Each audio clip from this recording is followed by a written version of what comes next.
Ladies and gentlemen, please welcome Rise Up Leader and Advisory Board Member, Memory Banda, and Dr. Denise Dunning, Founder and Executive Director of Rise Up.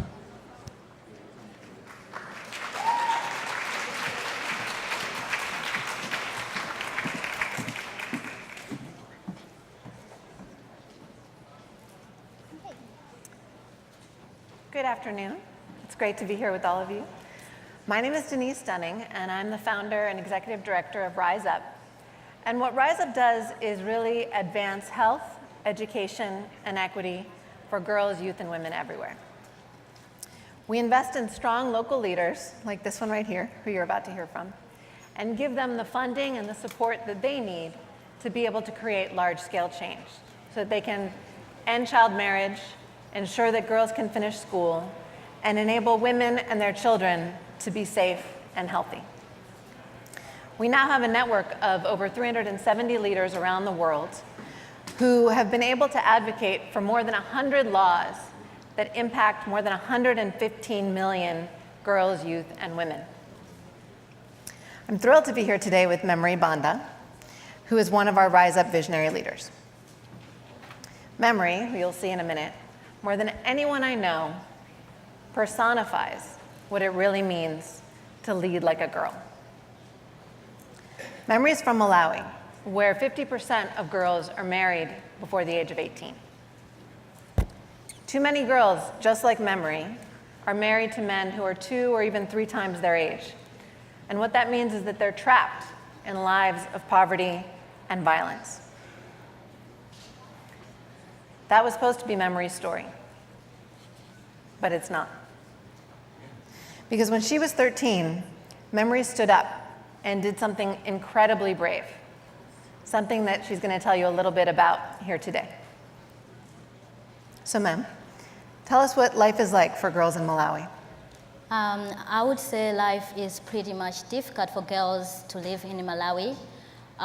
More specifically, I would say that once a girl child is born, the first thing that is said about her is that how beautiful she is, how beautiful she's going to be, a wife for somebody, stuff like that. And as she is growing up, she hears the very same echoes that one day I'll be married and I'll raise the children.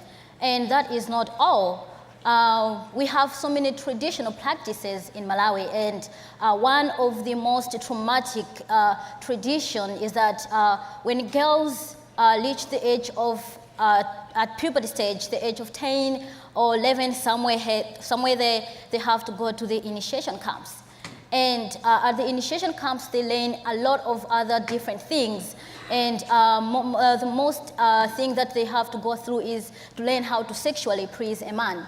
And when they go there, there is a very special day, they call it, because there is a man who is paid by the community.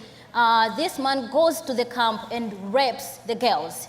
And you can imagine the traumatic experience that these girls have to go through every day. And this man is not his first time, nor his second time. And little is known about this man. Probably he could be infected with HIV and other sexually transmitted infections.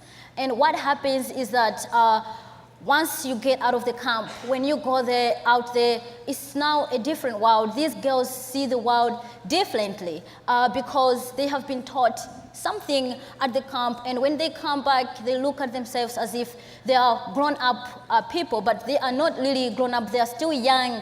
And what has been done to the camp is that they've been lobbed off of their childhood.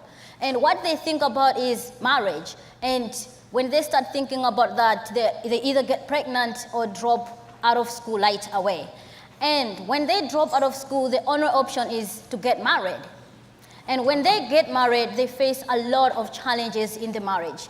They could be sexually abused, and another thing is that they do not really have the economic muscle to stand on their own. So even when they're abused, they cannot really talk about that because they know that they depend on the very same man that abuses them. So they opt to be quiet. And actually, this creates a circle of poverty, a circle of violence. because she cannot be able to teach her children, she do not really have the information. Thank you. So this is a practice in southern Malawi of sexual initiation that I remember when I first heard about it, I couldn't even believe existed. And I remember when I first met Memory was so blown away that she had the strength and the courage to stand up and say that she was going to be different and that she had goals that she wanted to achieve. So tell us a little bit about what gave you the courage to decide to do something different with your own life. Basically what made me to be very different is that when I saw my peers, when I saw the young women around me, I was not really impressive of the lives that they were living. All what I wanted was to be a different person, take a very different approach to life.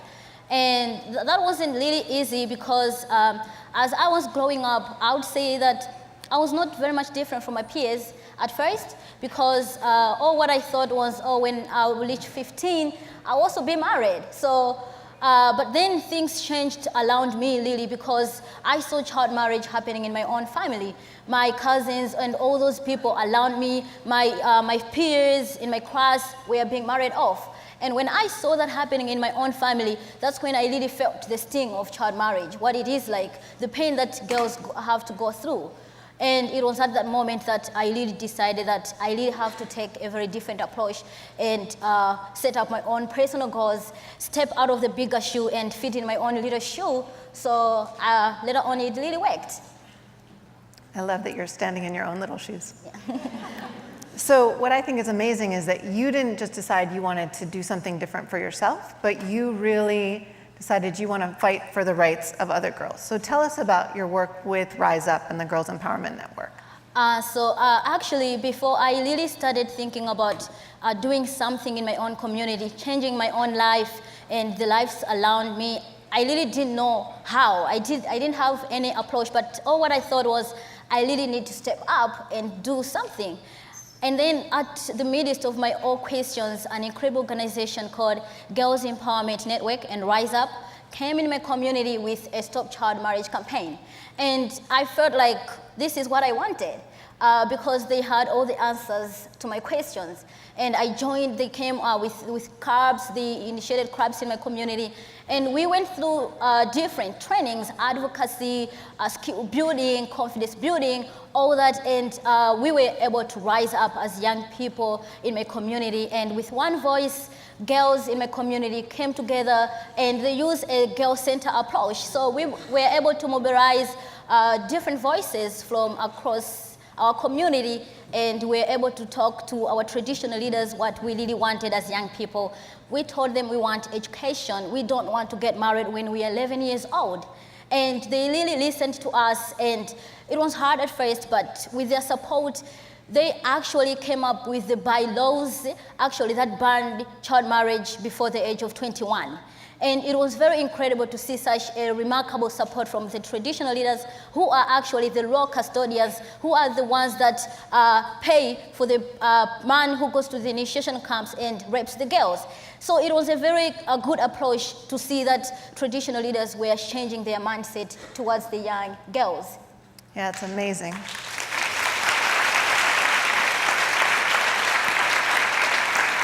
So Memory and the girl leaders were able to convince 60 chiefs to pass these bylaws that now protect thousands of girls from early marriage. And I know that that led to broader public support for a law that bans child marriage in Malawi. So tell us, how did you do that?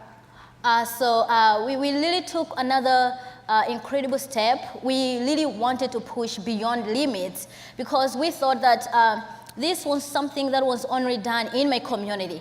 But then we thought about so many other girls in Malawi that were going through the very same challenges. And we actually came up with another campaign called Our Mali When I Want. And it was actually through this campaign that we came together as young people, as young girls with one voice, and we were consolidated with one voice, and we learned a lot about our constitution, the Malawi constitution, and we learned that there are different laws that are there to protect young girls, but they were not enough. And we had also learned that there is a drafted bill on Marriage Act which has been hanging without being debated on for over 10 years. When we looked at that with my fellow young girls, we felt like this is a very important bill that we can debate on, that we can represent to our members of parliament. And with the help of the traditional leaders who had already started supporting us, we went further and talked to the members of parliament to support us in passing this bill. And when this bill was actually being represented in the parliament, we had, by that time, had the full support from the members of parliament. And the bill passed, and later on, the president assented to the bill, making it a law that marriage age has to be raised from 15 to 18. That's amazing. So you and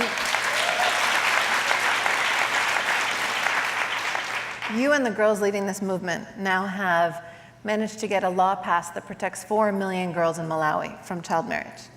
And you're so young and have already done so much, and yet have such a long and amazing future ahead. So what is your hope for your own future and for that of girls in Malawi and around the world? I would really like to see girls all over the world being educated. I would like to see girls being supported in whatever way, investing in them, and at the same time, they have to be given equal opportunities in life. And I hope that girls all over the world will be able to speak with one voice and be able to stand for our, actually claim for our space, stand up for our rights, and realize our dreams and achieve our dreams all together. Thanks, man.